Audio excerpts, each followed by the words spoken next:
اعوذ باللہ من الشیطان الرجیم بسم اللہ الرحمن الرحیم۔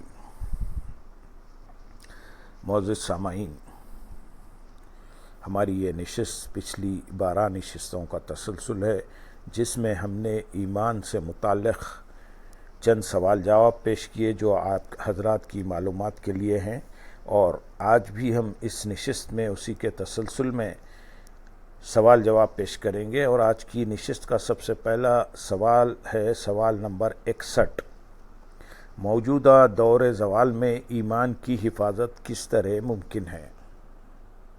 جواب: اگر اہل ایمان ان 3 نوع کے تعلق مضبوطی سے استوار کر لیں تو ان کے ایمان کی حفاظت ممکن ہے۔ نمبر 1، تعلق باللہ، نمبر 2، تعلق بالرسول، اور نمبر 3، تعلق بالقرآن۔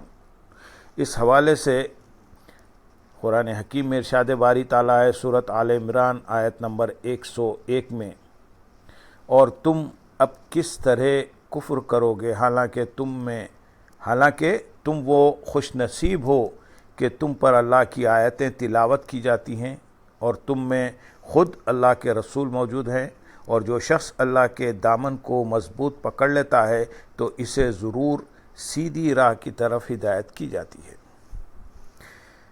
اس آیت میں اہل اسلام میں ہر ایک کو یہ باور کرایا جا رہا ہے کہ اگر وہ اپنے ایمان کی حفاظت اور کفر و گمراہی سے نجات چاہتا ہے تو ان تمسکات کا یہ استحکام قائم رہنا چاہیے، کیونکہ اگر ایمان کے یہ تینوں تعلق سلامت رہیں تو مسلمان ایمان سے محروم نہیں ہو سکتا، اور اگر ان میں سے کوئی ایک تعلق بھی ٹوٹ جائے تو انسان ایمان سے محروم ہو جاتا ہے۔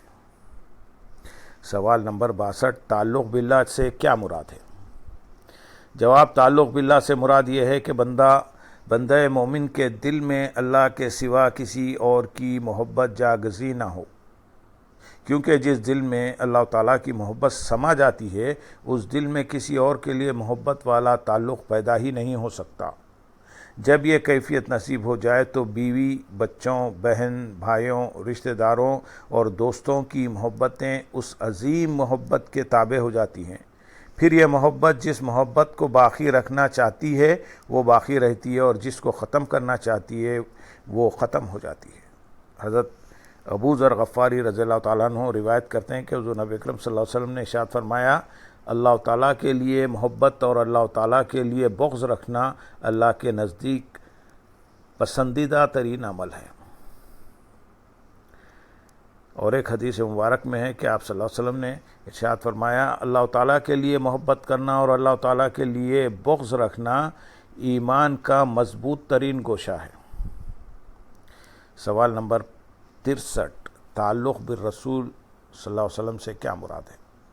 جواب: امت کا حضور نبی اکرم صلی اللہ علیہ وسلم کی ذات اقدس کے ساتھ پختہ تعلق قائم رکھنا اور آپ صلی اللہ علیہ وسلم کی تعلیمات کی دل و جان سے پیروی اور اتباع کرنا تعلق بالرسول کہلاتا ہے۔ چنانچہ ارشاد باری تعالیٰ ہے،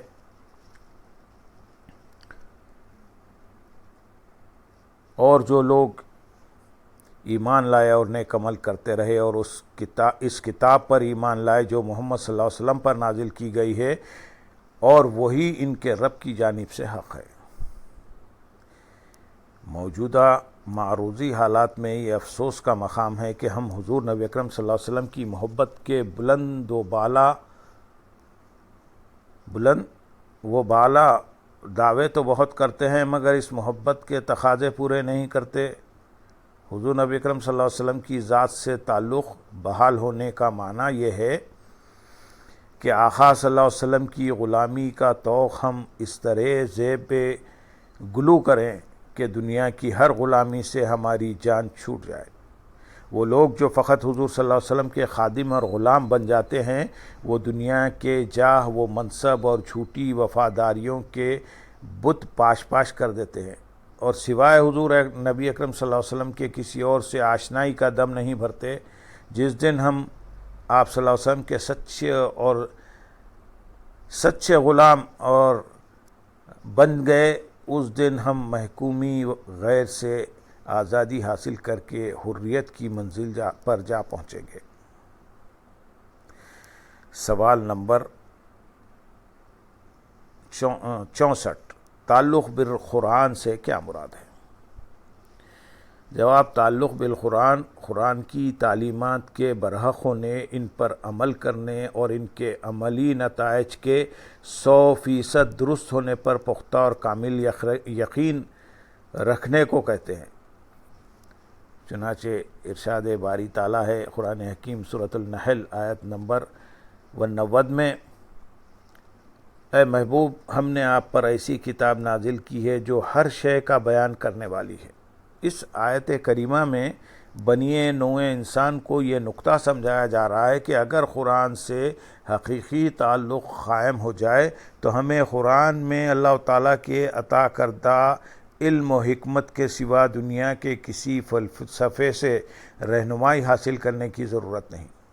دنیا کے تمام افکار و نظریات، فلسفے اور نظام بیکار، ناقص اور فرسودہ ہیں۔ ضرورت اس امر کی ہے کہ ہماری زندگیاں سر قرآن کے سانچے میں اس طرح ڈھل جائیں کہ ہم قرآن کے دیے گئے ہر حکم کو جو قرآن کہے وہی مانیں، اور جس سے قرآن روک دے اس سے رک جائیں، تبھی ہمارا تعلق قرآن سے قائم ہو سکے گا۔